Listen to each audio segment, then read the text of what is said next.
एजुकल era में आप सभी का स्वागत है।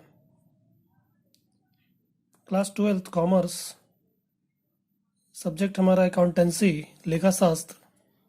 और लेखा शास्त्र में अभी हमारा चैप्टर चल रहा है इशू ऑफ शेयर्स, अंश पूंजी का लेखांकन।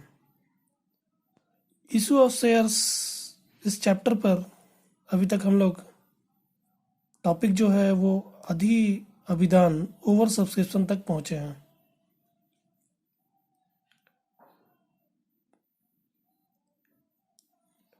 आज हम इस टॉपिक पर, ओवर सब्सक्रिप्शन पर, ये 30वें नंबर सवाल को देखेंगे जो आपकी बुक, हमारा इस नवोद बुक से मैंने इस सवाल को लिया हुआ है। ये 30वें नंबर सवाल को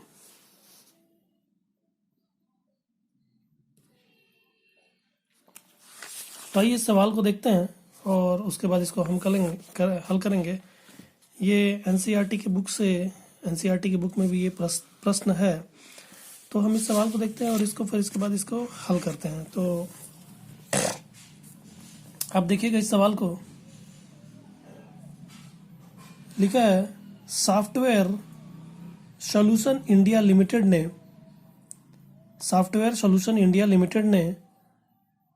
₹100 प्रत्येक अंश के 20,000 समता अंशों के लिए आवेदन आमंत्रित किए। सॉफ्टवेयर सॉल्यूशन इंडिया लिमिटेड है, उसने क्या किया, 20,000 समता अंश आमंत्रित किया है लोगों को, और एक अंश का दाम है ₹100। 20,000 समता अंश आमंत्रित किए गए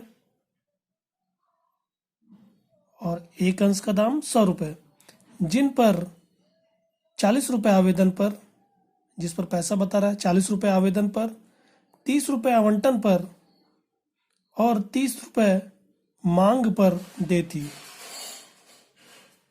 एक अंश का दाम ₹100, पैसा कैसे लिया जाएगा, ₹40 आवेदन पर, ₹30 आवंटन पर और ₹30 कॉल्स पर।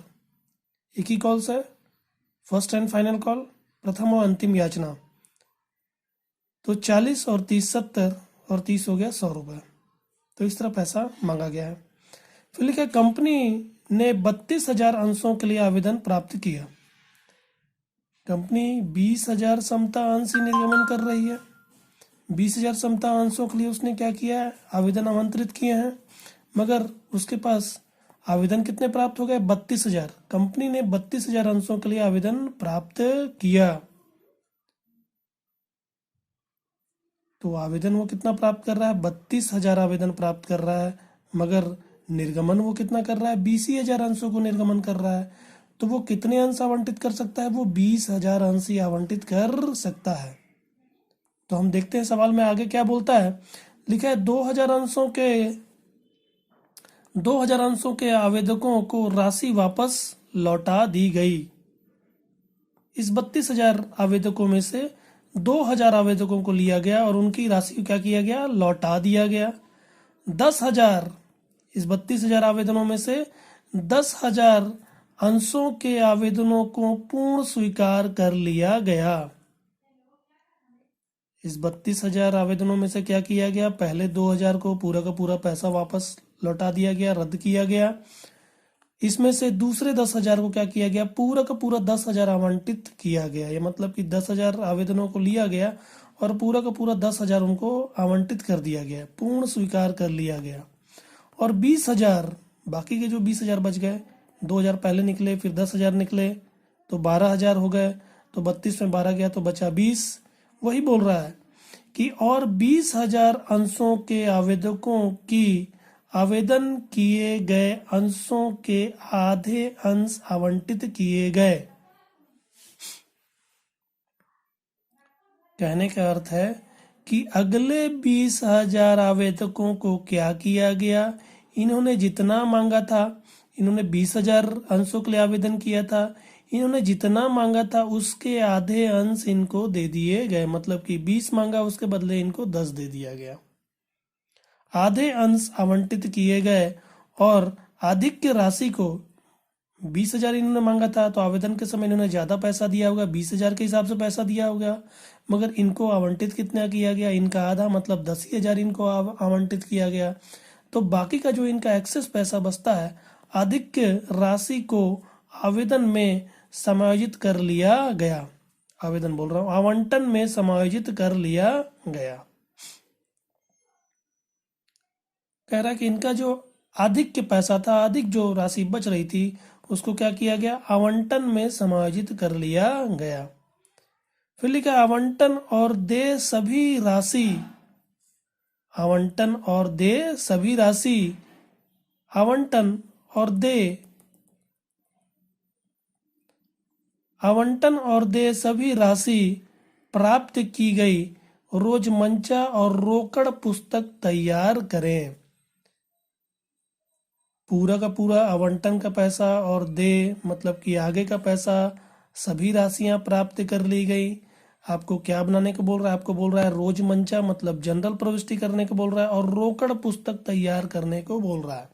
तो आप देखेंगे यहाँ पर रोकड़ पुस्तक की बात कर रहा है, तो हम ध्यान देंगे जब भी आपको जनरल एंट्री और रोकड़ पुस्तक दोनों बनाने के बोले, तो रोकड़ पुस्तक आप तैयार करेंगे, और जनरल एंट्री में मतलब कि रोजमंचा में पंजी प्रविष्टि में आप रोकड़ वाली जितनी भी प्रविष्टियां होंगी, मतलब बैंक वाली जितनी भी प्रविष्टियां होंगी उसको नहीं करेंगे। वो बैंक वाली प्रविष्टि कहाँ होगी, रोकड़ पुस्तक में होगी, हम देखेंगे इसको। तो ये हमारा सवाल था, इस सवाल को हम थोड़ा सा याद करने की कोशिश करते हैं, फिर उसके बाद इसको हल करेंगे। तो आइए हम थोड़ा सा सवाल याद रखते हैं। तो सवाल क्या क्या बोल रहा है, तो सवाल कह रहा है कि 20,000 समता अंश, 20,000 समता अंश आमंत्रित किए जा रहे हैं, निर्गमन किए जा रहे हैं। कितने रुपए वाले हैं, एक अंश का दाम 100 रुपए है। पैसा कैसे मांगा जा रहा है, आवेदन पर 40 रुपए, आवंटन पर 30 रुपए, और एक ही याचना बन रहा है, प्रथम और अंतिम याचना, इस पर भी 30 रुपए, ये हो जाता है 100 रुपए। आगे क्या हो रहा है, आगे ये हो रहा है कि 32,000 आवेदन प्राप्त हो गए। आवेदन 20,000 आना चाहिए था, क्योंकि हम 20,000 ही अंश आवंटित कर सकते हैं। आवेदन 20,000 ही आना चाहिए था, आवेदन 32,000 आ गया। Over subscription, over subscription. अब क्या किया जा रहा है, इसमें से इस 32,000 आवेदन में से पहले 2,000 आवेदन को अस्वीकार किया जा रहा है, और उनका वापस क्या किया, उनका पैसा क्या किया जाएगा, वापस कर दिया जाएगा। इनको कुछ भी नहीं दिया जा रहा है, और इनके पैसे को वापस कर दिया जाएगा। फिर आगे बोलता है इस 32,000 आवेदन में से 10,000 आवेदनों को क्या किया जा रहा है, पूरा का पूरा 10,000 अंश दे दिया जा रहा, आवंटित कर दिया। मतलब कि इन्होंने 10,000 मांगा, इनको 10,000 दे दिया, तो 10 2 12 का निपटारा हो गया, 10 2 12 का निपटारा हो गया। और हमारे अंश कितने, हम कितने निर्गमित कर सकते थे, हम आवंटित 20,000 ही कर सकते थे, क्योंकि 20,000 निर्गमन किया हमने। तो उसमें से 10,000 अंशों को हमने दे दिया, आवंटित कर दिया। 10,000 आवेदनों को 10,000 अंश आवंटित कर दिया। तो अब हमारे पास अंश कितने आवंटित करने के लिए रह गए, अब हमारे पास केवल 10,000 अंश ही आवंटित करने को रह गए। आवेदन कितने रह गए, आवेदन अभी 20,000 बाकी हैं। आप देखेंगे 10 2 12, 32 में से जब 12 जाएगा तो आपका 20,000 आवेदन बच जाएगा। अब इनको कितना दिया जा सकता है, ये जो बचा हुआ 10,000 है यही दिया जा सकता है। तो वही सवाल कह भी रहा है कि इन्होंने जितना मांगा था उसका आधा, मतलब कि 20,000 आवेदकों को 10,000 अंश आवंटित कर दिए गए,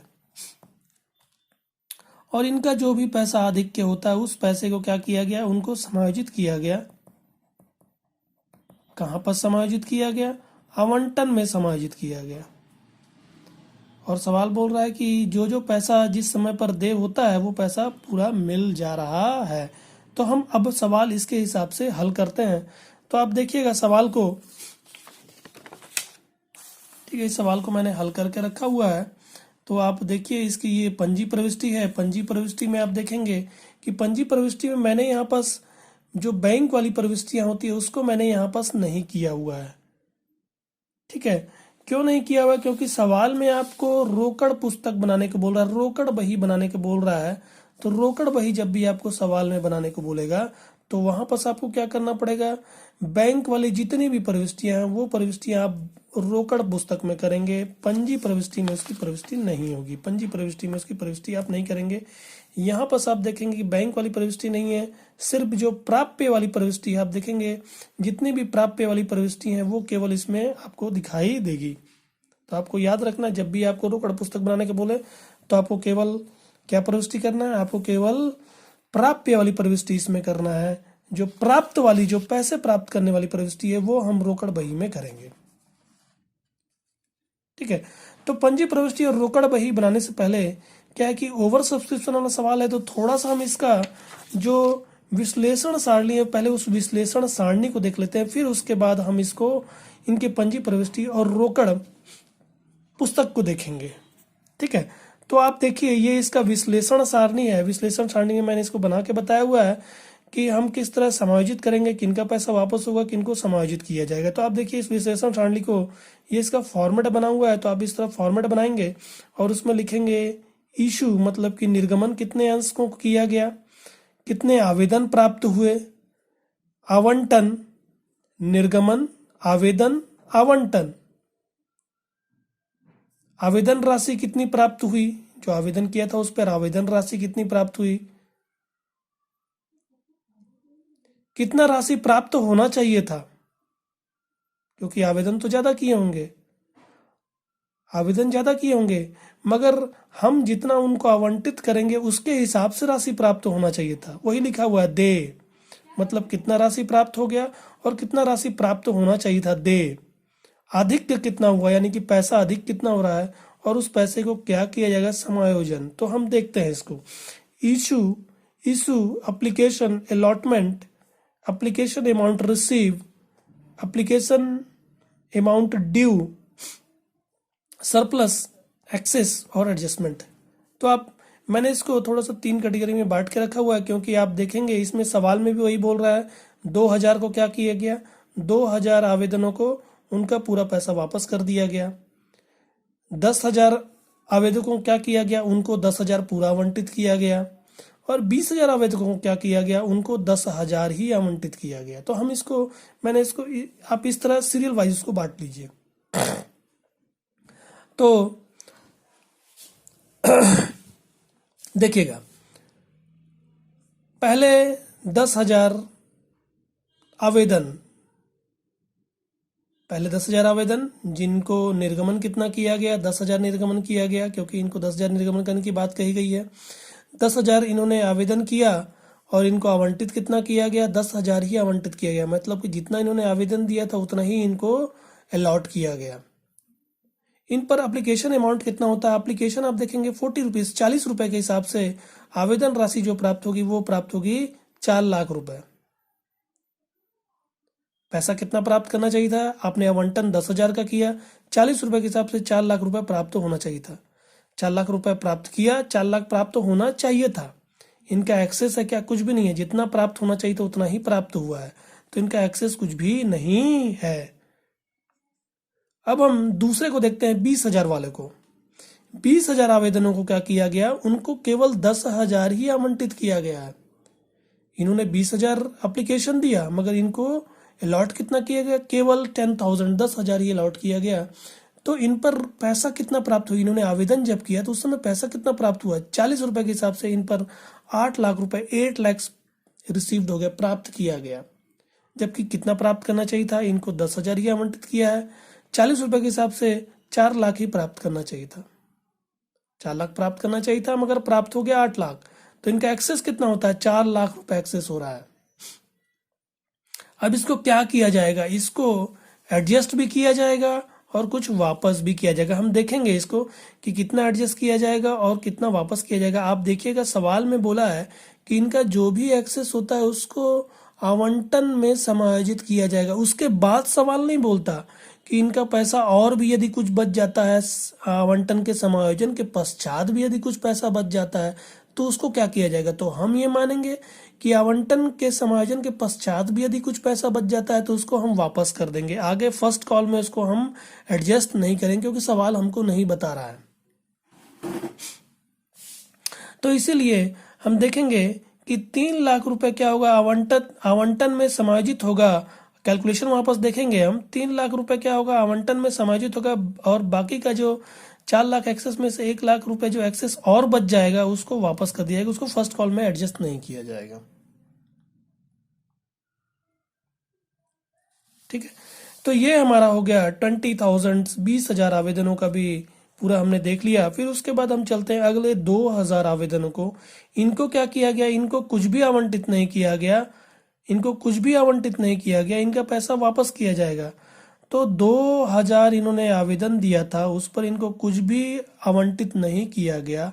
इस पर पैसा कितना प्राप्त किया, 40 रुपए के हिसाब से 80,000 रुपये प्राप्त किया। 80,000 रुपये प्राप्त किया। कितना प्राप्त करना चाहिए था, कुछ भी जब इसको आवंटित नहीं किया तो कुछ भी प्राप्त नहीं करना चाहिए था। 80,000 रुपये एक्सेस हो गया, क्या करेंगे, उसको वापस करेंगे। तो ये हमारा विश्लेषण सारणी था। अब इसको जोड़ कर देखेंगे तो ये 32,000 आवेदन हो जाता है। और आप देखेंगे आपने आवंटित कितना किया, तो 20,000 ही आवंटित किया, क्योंकि आप निर्गमन ही इतना कर रहे हैं तो आवंटन भी उतना ही कर सकते हैं। पैसा कितना मिल गया आवेदन पर, पूरा मिलाकर 12,80,000, 12,80,000 रुपीज प्राप्त हो जाता है। 12,80,000 रुपये प्राप्त हो जाता है। इसमें से क्या किया जाएगा, 8 लाख रुपए जो आपका होता है वो आवेदन पे प्राप्त करना चाहिए था। बाकी का 4,80,000 रुपये एक्सेस है, इनको क्या किया जाएगा, कुछ को एडजस्ट किया जाएगा और कुछ को वापस किया जाएगा। तो ये हमारा विश्लेषण सारणी था। जब भी आपको ओवर सब्सक्रिप्शन का सवाल आएगा तो आप इस तरह का विश्लेषण सारणी जरूर बना के दिखाइएगा, इससे सवाल आसान हो जाता है। ठीक है, तो हमने इस विश्लेषण सारणी को समझा। अब इसके पश्चात हम चलते हैं अपने सवाल पर और सवाल को हम हल करते हैं। तो आपको मैंने बताया जनरल एंट्री, और उसके बाद फिर हम रोकड़ बही बनाएंगे। तो पहले मैं आपको जनरल एंट्री की बताता हूँ, यानी ड्यू की एंट्री बताता हूँ, फिर उसके बाद मैं रोकड़ की प्रविष्टि आपको बना के बताऊंगा। तो पहले हम चलते हैं, पहले तीनों के ड्यू को देखते हैं, क्योंकि तीन ही चीज हो रहा है, आवेदन हो रहा है, आवंटन हो रहा है, और फर्स्ट एंड फाइनल कॉल यानी प्रथम और अंतिम याचना, यही तीनों चीज हो रही हैं इसमें। आवेदन पर 40 रुपए मांगा गया है, आवंटन पर 30 रुपए मांगा गया है, और प्रथम याचना पर भी 30 रुपए मांगा गया है। सभी का पूरा पूरा पैसा प्राप्त हो रहा है, क्योंकि इसमें कॉल्स इन एरियर, सवाल में हमको कहीं भी कॉल्स इन एरियर नहीं बताया हुआ है। ठीक ना, सवाल आसान है। तो हम चलते हैं, इसको हल करते हैं। तो आप देखिएगा, पहले आवेदन का पहले प्राप्त करने की प्रविष्टि होती है। तो अभी मैं यहाँ पर रोकड़ बही इसके बाद वाले में बताऊंगा, तो आपको मैं पहले क्या कर रहा हूँ, पहले ड्यू वाला ही बता दे रहा हूँ। ठीक ना, तो आप देखिएगा, पहले प्राप्त करने वाली प्रविष्टि है, उसको हम रोकड़ पुस्तक में देखेंगे। तो अब आवेदन के हम ड्यू वाले में आ जाते हैं। तो पूंजी खाता यानी कि प्राप्य वाली प्रविष्टि में आएंगे, पूंजी क्रेडिट होगी और आवेदन डेबिट होगा। प्राप्य वाली प्रविष्टि है, तो पहले क्या होगा, पूंजी खाता क्रेडिट होगी और आवेदन डेबिट होगा। इसका प्रविष्टि करते हैं, समता अंश आवेदन खाता डेबिट, समता अंश आवेदन खाता डेबिट, समता अंश पूंजी खाता से। आवेदन खाता डेबिट, पूंजी खाता से, सिंपल सा, आवेदन खाता डेबिट, पूंजी खाता से। समता अंश आवेदन खाता डेबिट, समता अंश पूंजी खाता से। आप देखेंगे आवेदन जो हमको पूंजी में, क्योंकि हम पूंजी वाली यहाँ पर प्रविष्टि कर रहे हैं, तो हम जितनी हमको पूंजी में जानी होगी उतनी ही प्रविष्टि करेंगे, क्योंकि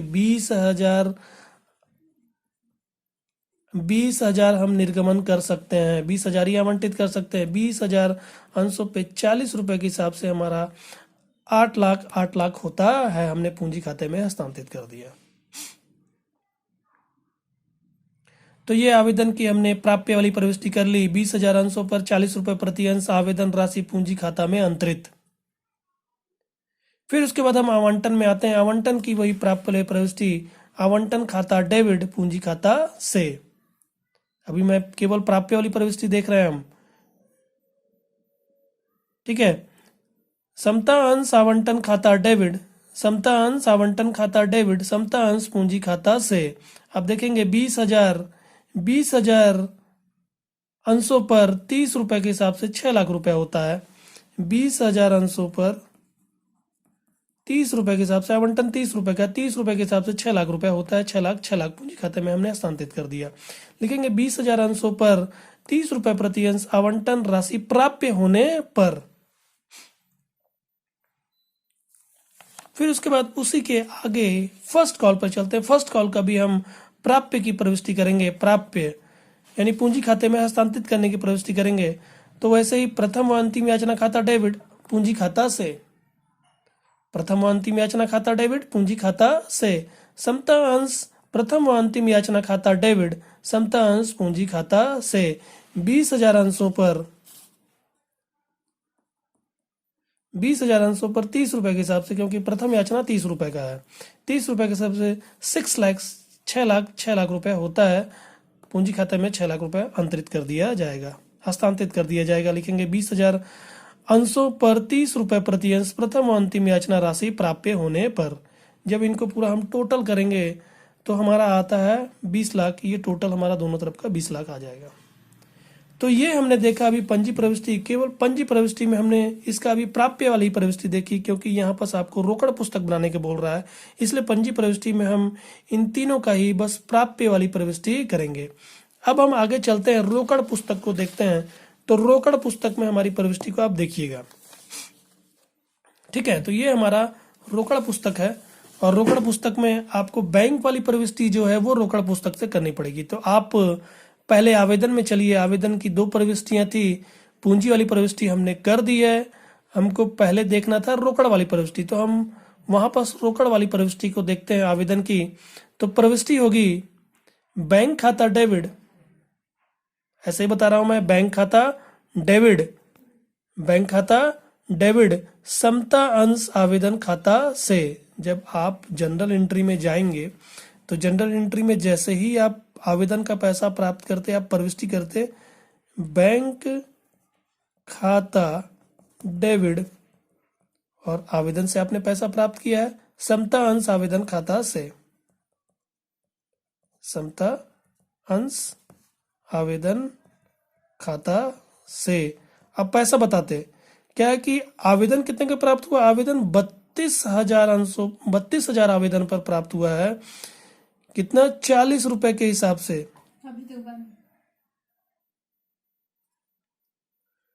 32,000 आवेदन पर 40 रुपए के हिसाब से आपका होता है 12,80,000, 12,80,000 रुपए होता है। हम पूरा का पूरा प्राप्त किए हैं, इसलिए यहाँ पर पूरा का पूरा दिखाया जाएगा। पहले आवेदन राशि जो पूरा का पूरा प्राप्त किया गया है उसको पूरा का पूरा दिखाया जाएगा। अब देखेंगे 32,000 आवेदनों पर 40 रुपए के हिसाब से, तो 4 दूनी 8, 4 दूनी 8, 4 3 12, ये हमारा हो जाता है 4 दूनी 8 और 4 3 12, और ये 1 2 3 4 शून्य हो गए, 1 2 3 4, ये आपके 4 शून्य हो गए। तो ये हो गया हमारा 12,80,000 पूरा टोटल हमको प्राप्त होता है। इस पूरे 12,80,000 को हम यहाँ पास पहले दिखाएंगे, क्योंकि आप जनरल प्रविष्टि भी करते हैं तो यहाँ पास आप क्या लिखते हैं 12,80,000। पहले आवेदन की पूरी राशि आप प्राप्त करके बताते हैं कि हमको इतनी राशि प्राप्त हुई, फिर बाद में हम इसको वापस जब भी करना होता है वापस। इस रोकड़ पुस्तक को देखने से पहले हम देखते हैं कि यदि सवाल हमको रोकड़ पुस्तक से नहीं बोलता, केवल हमको पंजी प्रविष्टि करने को बोलता, तब किस तरह प्रविष्टियां होती। जब हम उसको देखेंगे तो हमको अच्छी तरीके से समझ आएगा कि आखिर में ऐसा रोकड़ पुस्तक में हम प्रविष्टि क्यों करते हैं। तो आप देखिएगा कि यदि सवाल हमको रोकड़ पुस्तक बनाने को नहीं बोलता, तब हम किस तरह पंजी प्रविष्टि करते हैं। तो मैंने यहाँ पर बना कर रखा हुआ है कि जब सवाल अगर केवल पंजी प्रविष्टि करने को बोले, रोकड़ पुस्तक नहीं बनाने को बोले, तब हम जो जैसे पहले एंट्री करे थे वैसे हम इस प्रविष्टि को मैंने बना के रखा हुआ है। तो आप देखिएगा, पहले मैं इसको समझाऊंगा, फिर उसके बाद हम रोकड़ पुस्तक में चलेंगे तो आपको सवाल अच्छी तरीके से जो मैंने हल किया है वो समझ आएगा। तो आप देखिए, ये बिना रोकड़ पुस्तक वाला, यानी कि जब सवाल हमको रोकड़ पुस्तक नहीं बनाने बोलता तो हम इस तरह प्रविष्टि करते हैं, यानी कि पहले आवेदन की 2 प्रविष्टि करते हैं, पहले पैसा प्राप्त करने का, फिर पूंजी खाते में हस्तांतरित करने का, ठीक है। उसी तरह जब आवंटन की बारी आती तो पहले पूंजी खाते में हस्तांतरित यानी प्राप्य वाली प्रविष्टि, फिर पैसा प्राप्त करने का। फिर उसी तरह जब प्रथम याचना की बात आती तो पहले पूंजी खाते में हस्तांतरित यानी प्राप्य करने की प्रविष्टि, फिर उसके बाद उस प्रथम याचना का पैसा प्राप्त करने का। इस तरह हम प्रविष्टि करते हैं। तो पहले मैं थोड़ा सा इसको समझाता हूँ, फिर उसके बाद हम रोकड़ पुस्तक को देखेंगे। तो आप देखिए, आवेदन का पहले पैसा प्राप्त करते हैं पूरा ही 32,000 आवेदन पर 40 रुपए के हिसाब से हमारा होता 12,80,000 रुपए। पहले इसकी प्रविष्टि करते हैं बैंक खाता डेबिट समता अंश आवेदन खाता से। बैंक खाता डेबिट, समता अंश आवेदन खाता से 12,80,000, 12,80,000। नरेशन मैंने नहीं लिखा हुआ है क्योंकि इसको मैं आपको ऐसे समझाने के लिए बता रहा हूं। तो ये हो गया आवेदन का पैसा प्राप्त करने का। इसी प्रविष्टि को हमको जब आपको रोकड़ बही बनाने को बोल देगा तो इस प्रविष्टि को आपको नहीं करना है, यानी कि इस प्रविष्टि को आप नहीं करेंगे। इसको कहाँ करेंगे? सीधे के सीधे आप इसको करेंगे सीधा के सीधा रोकड़ बही में, जो हम इस रोकड़ बही में करते हैं, जो मैं भी आपको आगे समझाऊंगा। आप देखेंगे इसमें किस तरह किया हुआ है। इसमें देखिए, बैंक खाता डेबिट, बैंक खाता डेबिट समता अंश आवेदन खाता से 12,80,000, 12,80,000 वही किया हुआ। बैंक खाते को आपने डेबिट किया तो ये आपका रोकड़ बही का बैंक कॉलम है। बैंक को आपने डेबिट किया, इसके बैंक के डेबिट साइड, ये डेबिट साइड है, इसके डेबिट साइड आएंगे। और जो क्रेडिट में लिखा हुआ है, ये क्रेडिट में लिखा हुआ समता अंश आवेदन खाता से, आप यहाँ लिख देंगे समता अंश आवेदन खाता से बैंक डेबिट किया है। बैंक डेबिट किया है, बैंक के डेबिट साइड आएंगे, नीचे जो क्रेडिट में लिखा है उसको लिख देंगे समता अंश आवेदन खाता से 12,80,000।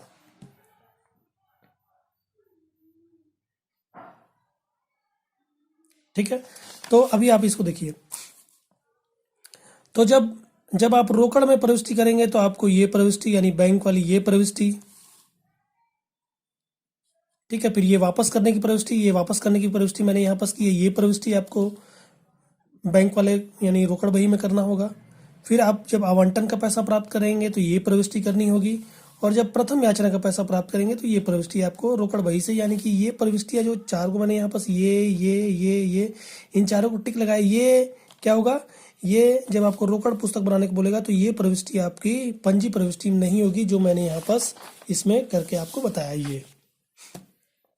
ठीक है, तो आपको समझ आ रहा है? ठीक है, तो हम इसको पहले थोड़ा सा देख लेते हैं, फिर उसके बाद हम रोकड़ पुस्तक में चलेंगे। ये आपको मैं समझाने के लिए बस बना के बताया हूँ, इसको आपको नहीं करना है। आपका मेन क्या है? आपका ये मेन है, जो पंजी प्रविष्टि आपको मैंने प्राप्ति वाली जो पहले बताई, फिर उसके बाद आपको रोकड़ बही बना के बताना है। ये रोकड़ बही आपको बना के बताना है। बाकी आपको मैं ये केवल समझाने के लिए बनाया हूँ, आपको ये सवाल में नहीं बनाना है। सवाल यदि आ जाए आपका तो आप इसको मत बना दीजिएगा। ठीक है, तो आप देखिएगा, पहले आवेदन का पैसा प्राप्त करने का, फिर उसके बाद उसको पूंजी खाते में हस्तांतरित करने का। समता अंश आवेदन खाता, समता अंश आवेदन खाता डेबिट और पूंजी खाता से पैसा हम क्या कर रहे हैं? पूंजी खाते में हस्तांतरित कर रहे हैं, जो मैंने वहां पास पहले ही करके आपको यहाँ पास पहले बताया हुआ है इसका। ठीक है, 8 लाख 8 लाख। उसके बाद आप इसी के नीचे देखिएगा, मैंने एक यहाँ पास वापस करने की प्रविष्टि क्या है कि 2,000 आवेदनों को क्या किया गया? पैसा वापस किया गया। और आपको मैंने कैलकुलेशन करके, आप थोड़ा सा इसे कैलकुलेशन को आप देखिएगा, मैं वापस करने का थोड़ा सा आपको कैलकुलेशन बताता हूं कि वापस 1,80,000 कैसे किया जा रहा है। वापसी का आप देखिएगा,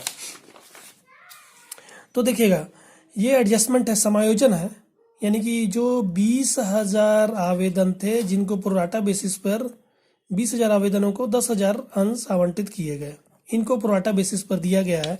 तो इनका पैसा जो एक्सेस होता है, कुछ पैसा एडजस्ट किया जाएगा और कुछ पैसा इनको वापस कर दिया जाएगा। तो आप देखिएगा इस कैलकुलेशन को, 20,000 इन्होंने आवेदन किया, आवेदन का 40 रुपए के हिसाब से इन्होंने 8 लाख रुपए दिया।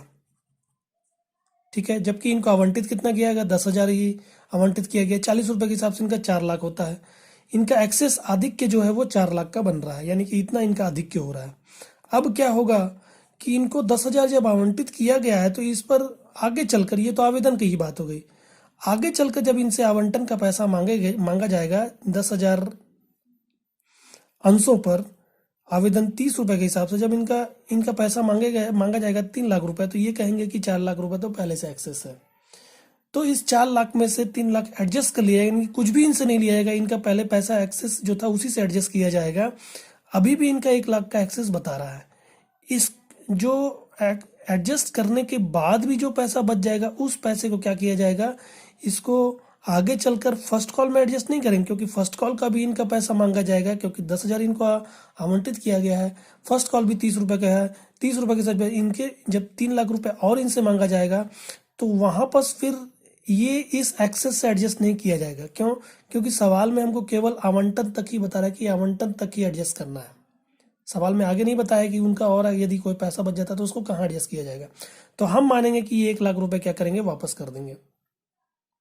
तो 1 लाख रुपए इनका एक्सेस वापस करेंगे, और दूसरा वापस थोड़ा सा मैं नीचे और एक्सेस का मैंने एडजस्टमेंट यहाँ पर कैलकुलेशन किया हुआ, आप देखेंगे ये 2,000 आवेदकों का है। जो 2,000 आवेदन के लिए जो 2,000 अंशों के लिए आवेदन किया था उनको 40 रुपये के हिसाब से उनको 80,000 रुपये प्राप्त किया गया था। इनको क्या किया गया, इनको कुछ भी नहीं दिया गया, इनको वापस कर दिया गया इनका पैसा। तो इन पर जो 80,000 रुपये होता है वो पूरा का पूरा वापस कर दिया जाएगा। 2,000 आवेदनों पर 40 रुपये के हिसाब से पूरा 80,000 वापस किया जाएगा। और इसका 1 लाख ये हम इसी में जोड़ देंगे, क्योंकि मैंने यहाँ पर वापसी का कैलकुलेशन किया है इसलिए ये भी पैसा वापस किया है, इसलिए मैं इसमें जोड़ दे रहा हूँ।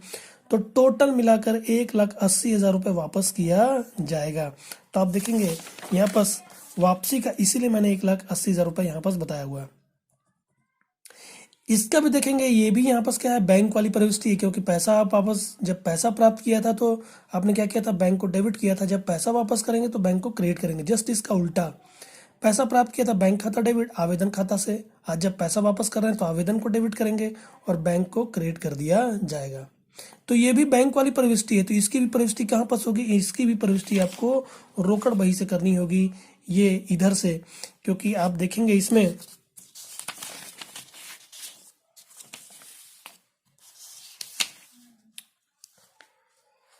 आप इसमें देखेंगे कि बैंक क्या है, क्रेडिट है। बैंक क्रेडिट है तो आप बैंक के क्रेडिट चढ़ाएंगे।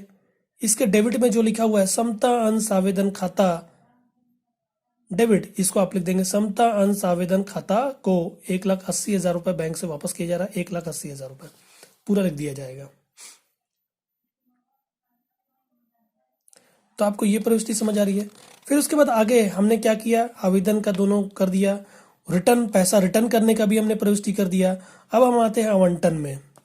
तो आवंटन में पहले पूंजी खाते में हस्तांतरित करेंगे, फिर उसके बाद क्या करेंगे, उस पैसे को प्राप्त करेंगे। तो आप देखेंगे यहाँ पर मैंने क्या किया, आवंटन खाता डेबिट पूंजी खाता से, पूंजी खाते में प्राप्य की प्रविष्टि की मैंने, आवंटन खाता डेबिट पूंजी खाता से 6,20,000 अंशों पर 30 रुपये के हिसाब से 6 लाख रुपए होता है। कंपनी बताएगी 6 लाख रुपए प्राप्त होगा। अब प्राप्ति का जो प्रविष्टि आएगी, तो इस प्राप्ति की प्रविष्टि इसको आपको नहीं करना है। जब भी आप पंजी प्रविष्टि करेंगे, इसको मैंने बस दिखाने के लिए प्रविष्टि किया है। आपको इस प्रविष्टि को कहाँ करना है, इस प्रविष्टि को आपको रोकड़ बही में करना है। तो केवल मैंने आपको समझाने के लिए, तो इसको समझिए। जब आप पैसा प्राप्त करेंगे तो लिखेंगे बैंक खाता डेबिट, बैंक खाता डेबिट 3 लाख रुपए। अभी मैं इसको समझाऊंगा ये 3 लाख रुपए कहाँ कैसे आया है। समता अंश आवेदन खाता से, समता अंश आवेदन खाता डेबिट बैंक खाता डेबिट, समता अंश आवेदन खाता डेबिट 3 लाख, और समता अंश आवंटन खाता से, इसको जो हमने डेबिट किया था उसको क्रेडिट करके कोशिश करेंगे 6 लाख से। अब इसको आप थोड़ा सा समझिएगा। बैंक खाता डेबिट को मैंने केवल 3 लाख रुपए ही लिखा है। क्यों लिखा है, क्योंकि क्या हो रहा है कि जब हमने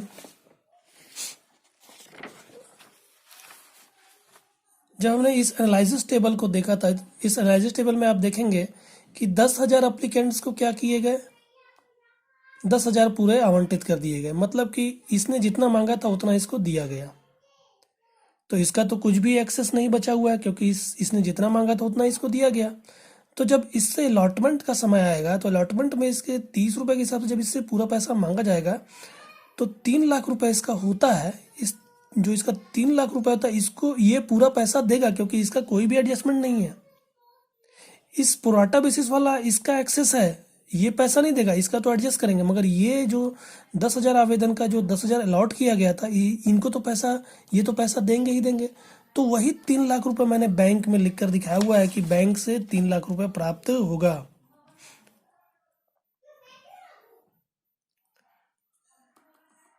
ठीक है, बैंक खाता डेबिट ये किनका है, ये उनका है जो 10,000 आवेदन किए थे और उनको पूरा दिया गया था। 30 रुपए के हिसाब से 3 लाख रुपए प्राप्त होगा। यहाँ पास आप देखेंगे प्रोराटा बेसिस वाला जो 20,000 मांगे थे, मगर केवल उनको 10,000 ही दिया गया। इनका 30 रुपए के हिसाब से 3 लाख रुपए होता है। तो ये तो इनका तो क्या था, इनका अधिक के बचा हुआ था, तो वही क्या किया जाएगा, एडजस्ट किया जाएगा। आप देखेंगे यहाँ पर समता अंश आवेदन खाता डेबिट मैंने किया, क्यों किया है, आप यहाँ पर देखिए कि आवेदन खाते को हमने 12,80,000 से क्या किया, क्रेडिट किया। अब फिर उसके बाद आवेदन खाते को हमने 8 लाख से डेबिट किया। तो 12 लाख में से 8 लाख एक बार क्रेडिट एक बार डेबिट कटा, अभी भी 4,80,000 बचा है। फिर उसके बाद फिर हमने 1,80,000 से फिर इसको आवेदन खाते को डेबिट किया। आप देखेंगे यहाँ पर एक बार आवेदन खाता डेबिट है और एक बार यहाँ पर भी आवेदन खाता डेबिट है। तो 8 लाख और 8 लाख और 1 लाख और 1,80,000 और, तो हो गया 9,80,000। तो 12,80,000 में से 9,80,000 तो डेबिट हो गया, तो अभी भी बचता है 3,00,000 रुपए। तो इस 3,00,000 को फिर हमने यहाँ पर एडजस्ट किया है, जब क्योंकि अभी भी ये क्रेडिट है तो ये आवेदन का जो एक्सेस पैसा यहाँ पर दिखा रहा है तो उसको लाकर हम यहाँ पर बंद करेंगे, जब एडजस्ट करेंगे तब तो वही 3,00,000 रुपए यहाँ पर क्या किया जाएगा, डेबिट कर दिया। तो ये पूरा हमारा जो आवेदन खाता यहाँ पर जो हमने क्रेडिट करके चालू किया था वो पूरा क्लोज हो जाएगा। एक बार यहाँ पर डेबिट, एक बार यहाँ पर डेबिट और एक बार यहाँ पर डेबिट, पूरा मिलाएंगे आप तो 12,80,000 हमारा क्या होगा, आवेदन खाता क्लोज हो जाएगा। ये एडजस्टमेंट का है, ये 3,00,000 रुपये एडजस्टमेंट का है एक्सेस वाला, ये वापसी का है जो पैसा वापस किया गया है, और ये जो है वो आवेदन की राशि है जो पूंजी खाते में हस्तांतरित की गई, यानी एक्चुअल इतना ही आवेदन में प्राप्त करना था उसको पूंजी खाते में हस्तांतरित किया गया। तो ये हमारा आवेदन पूरा क्लोज हो जाता है 12,80,000 से। आपको समझ आ रहा है? जब भी आप एडजस्टमेंट करेंगे तो आप अगर प्रोराटा बेसिस पे अलॉट किए हैं तो आप क्या कीजिएगा, प्रोराटा बेसिस पे अलॉटमेंट पे यानी आवेदन खाते को यहाँ पर क्या करेंगे, क्रेडिट होकर ओपन ही रहने, चालू ही रहने देंगे। फिर उसके बाद जब जब उसको एडजस्ट करेंगे तो वहाँ पास आवेदन खाते को डेबिट करते जाएंगे। यहाँ पास हमने एडजस्ट किया, देखिए आवेदन खाते को मैंने डेबिट किया, यानी वहां से मैं क्या कर रहा हूँ, इसको काट रहा हूँ, एडजस्ट कर रहा हूँ। ठीक है, तो 3,00,000 रुपए प्राप्त किया गया, 3,00,000 रुपए एडजस्ट किया गया और आवंटन खाता 6,00,000 से डेबिट है, 6,00,000 से क्रेडिट करके क्लोज कर दिया जाएगा। तो ये भी क्या है, ये भी बैंक वाली प्रविष्टि है। इसको भी हम कहाँ करेंगे, रोकड़ पुस्तक में करेंगे। देखेंगे आप बैंक को डेबिट किए हैं, बैंक को आप डेबिट किए हैं तो बैंक के डेबिट साइड जाएंगे, बैंक के क्या करेंगे, अब डेबिट साइड जाएंगे और लिखेंगे समता अंश आवंटन खाता से। ये क्रेडिट में जो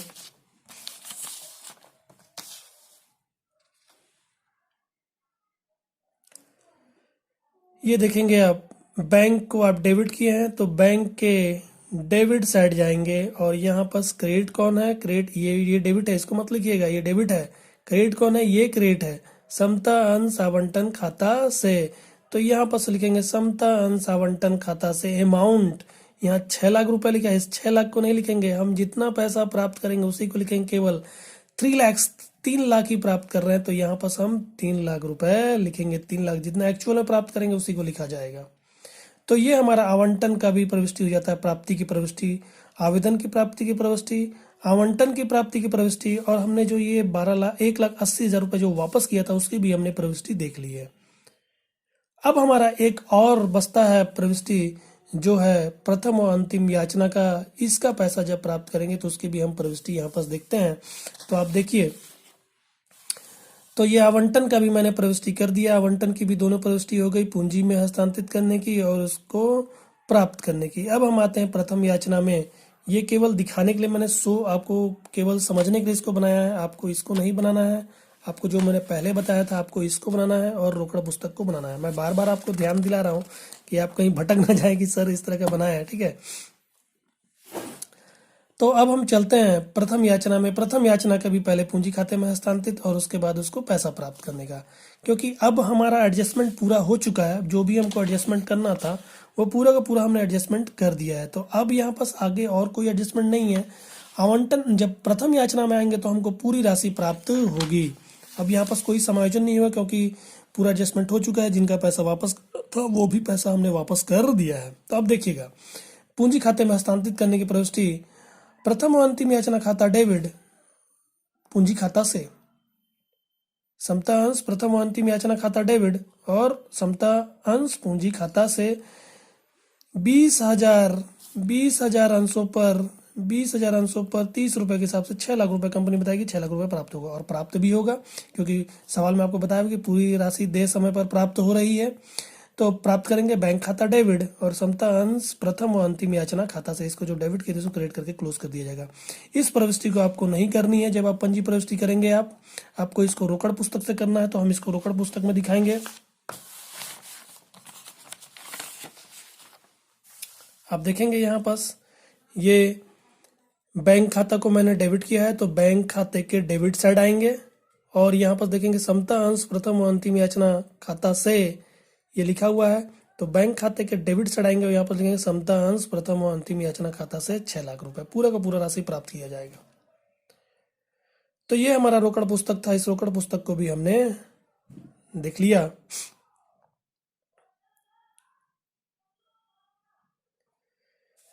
ठीक है।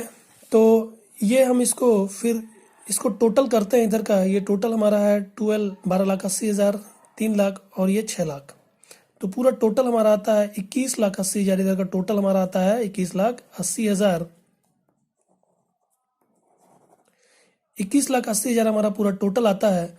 और इधर का जब क्रेडिट साइड का जब हम जोड़ देखते हैं तो इधर का जोड़ आता है 1,80,000, 1,80,000। इधर का जोड़ है 21,80,000 और इधर का जोड़ केवल 1,80,000 है।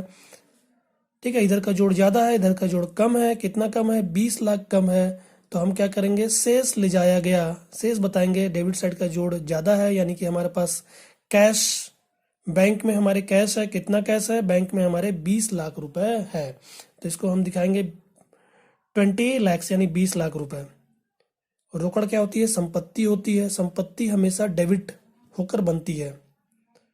रोकड़ क्या है? संपत्ति, और संपत्ति हमेशा डेबिट होकर बनती है। तो देखोगे आप इधर डेबिट साइड का ज़्यादा है, इसका मतलब कि आपके बैंक अकाउंट में पैसा है। तो आप दिखाएंगे 20 लाख रुपए। यहाँ पर इधर का जोड़ ज़्यादा है तो यहाँ पर शेष ले जाया गया 20 लाख रुपए।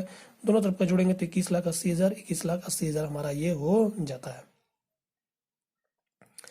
तो ये हमारा सवाल था, मैंने आपको इसको बनाकर बताया कि जब भी आपको रोकड़ पुस्तक बनाने के लिए बोल दे तो आप रोकड़ पुस्तक में किस तरह का बनाएंगे।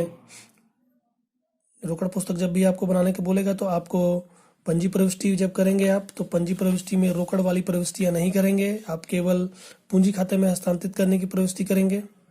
पूंजी खाते में हस्तांतरित करने की प्रविष्टि करेंगे। देखेंगे आपकी यहाँ पर मैंने केवल पूंजी में अंतरित करने वाली और प्राप्य करने वाली ही प्रविष्टि मैंने की है। आप जब पैसा प्राप्त करने वाली प्रविष्टि करेंगे तो उसको आप रोकड़ पुस्तक से करेंगे। जब पैसा प्राप्त करेंगे तो उसको आपको क्या करना होगा? डेबिट साइड, क्योंकि पैसा जब भी प्राप्त करते हैं तो डेबिट। ठीक है, संपत्ति हमेशा डेबिट होकर बनती है। रोकड़ क्या है? संपत्ति हमेशा डेबिट होकर बनेगी। ठीक है, जब भी आप पैसा प्राप्त करेंगे तो लिखेंगे बैंक खाता डेबिट। बैंक खाता आपने डेबिट लिखा है तो बैंक के डेबिट साइड जाएंगे और जो क्रेडिट में लिखा है उसको आप लिखते जाएंगे, अमाउंट भरते जाएंगे। जो आपको अमाउंट एक्चुअल में प्राप्त हुआ उसी को आप लिखेंगे। तो ये हमारा रोकड़ पुस्तक था, मैंने आपको समझाया इस सवाल को। आशा करता हूँ कि आपको ये सवाल समझ आया होगा। थोड़ा सा हम इसके कैलकुलेशन को देख लेते हैं। मैंने आपको ये कैलकुलेशन एडजस्टमेंट का आपको मैंने समझाया कि इसका एक्सेस पैसा जो था वो कैसे किया जाएगा। फिर उसके बाद मैंने आपको रिटर्न का भी ये समझाया हुआ है। थोड़ा सा हम इसका आवेदन और आवंटन का थोड़ा समझ लेते हैं कि ये आवेदन और आवंटन में कैसे होगा। तो आवेदन 32,000 आवेदन आपको प्राप्त हुए। 40 रुपये के हिसाब से 12,80,000 रुपये प्राप्त होगा। और आवंटन का आप देखेंगे, क्योंकि 20,000 अंश क्या कर रहे हैं हम? आवंटित कर रहे हैं। इतना ही निर्गमन की इतना ही आवंटित कर सकते हैं। 30 रुपये के हिसाब से आवंटन राशि कितना प्राप्त होगा? पूरा 6 लाख रुपये प्राप्त होना चाहिए था। उसमें क्या है कि जो प्रोराटा बेसिस पे जिनको अलॉट किया गया था उनका 4 लाख क्या था? एक्सेस था। 4 लाख एक्सेस था। तो जब उनको 10,000 ही आवंटित किया गया था तो उन पर 30 रुपये के हिसाब से 3 लाख रुपए जो उनका होता है वो क्या किया जाएगा? समायोजन किया जाएगा। तो आवंटन राशि कितना प्राप्त होगी? आवंटन राशि आपको केवल 3 लाख रुपए ही प्राप्त होगी। जो आवंटन राशि हमने यहाँ पर लिख कर दिखाया हुआ है 3 लाख रुपए। तो आशा करता हूँ आपको ये सवाल समझ आया होगा। अगर आपको मेरा वीडियो अच्छा लग रहा हो तो इसे प्लीज़ सब्सक्राइब और लाइक और शेयर करना ना भूलें। धन्यवाद।